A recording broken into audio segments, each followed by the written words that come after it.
Mark, Murata, love this machine, very, very well finished. Yep. Is it a production workhorse? Yes, definitely. Yeah, we've got customers that have been running Muratas for 22, 24 years throughout the UK. It's been an unbelievably reliable, accurate machine. They go in, we service them twice a year, assuming they're running 24/7, and we don't get service calls on them. They just run and run and run. This particular model is the MT100. Yeah. What does that denote? MT100 is the general work area for the swing, if you like, of the main spindle and the sub spindle, and its clearance around the turret. It's the most efficient diameter with the number of tool stations that you have on the machine. Okay, because some machines, when you look at them, there might be a 51 machine or a 65, and that denotes the bar capacity.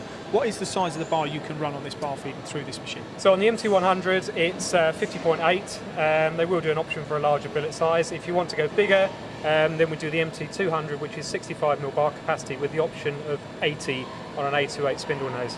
Okay, and you've got two turrets on here. How many tools can you get on those? 15 on all turrets. We also have the option for 3 turrets. So the top 2 turrets then work on their respective spindles, and the bottom turret will either work on the left-hand side or the right-hand side. A lot of people promote and talk about and try and get the maximum power and speed on their driven tools. Yep. Is Murata the same? Yep. We have 6,000 RPM and a maximum of 8 kilowatts available on every single driven tool. So there's no restriction in your milling at all? No. What about Y-axis? Y-axis plus minus 30, the standard on all turrets. So it's pretty big. For bear in mind you've got 50 bar capacity. It's a lot of Y-axis stroke. And this is a 100. Do they go much bigger than this? We do the 200, which is the next size up. If you then want to go bigger, they do the MT25, but then that's a slightly different arrangement of machine. Now let's talk about this gantry. This is interesting along the top. Is this just picking up part, or when a part's finished, taking apart to maybe another process?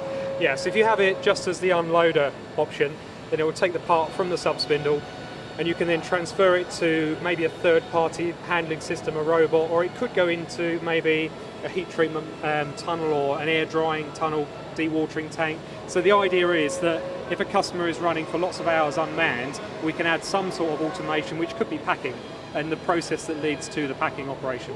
So you don't have to introduce another handling operation in between? No, we can tailor the machine, which is what Murata like to do with Matsuura, is have the whole solution.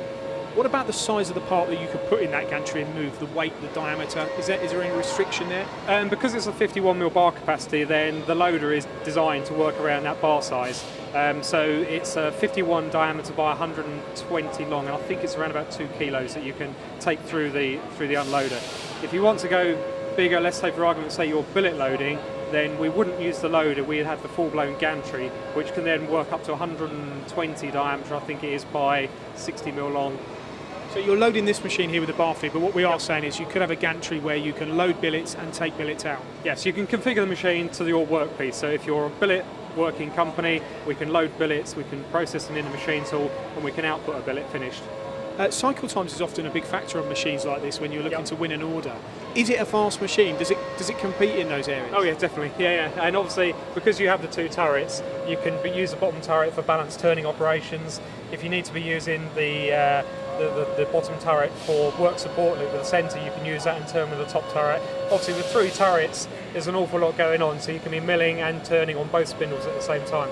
And the control here is a Murata Fanuc CNC. If you had another twin turret machine, could you take a program out of that and put it straight through this control? Yes, it uses the standard Fanuc turning cycles. It's a Fanuc control. And I mentioned to you about the power and the speed on the turret. What about the main spindle and the sub spindle? Are they equal or are they different? No, they're both exactly the same. And I think you have 4,500 RPM as standard, and you get the option for 6,000 as well if you so wish. Would you be scared of machining difficult materials on this? No. The construction machine, which is quite unique really, is it's a linear guide machine for its X and its Z axis, but the Y axis, because you have such a short Y axis of plus minus 30mm, we use a box guideway, so you don't get the theoretical crabbing on the Y that you could do on some other machines. And it's a true Y, it's not a compound slide, it's a 90-degree Y axis. And the fact that Matsuura are the supplier of these, you've not only got the machine, but you've got the weight of the Matsuura solution behind it too. Two go together quite well, don't they? Well, yeah, that's why we offer this machine really. It dovetails itself lovely into what Matsuura do in terms of unmanned, automated running, trying to exploit every single hour of every single day.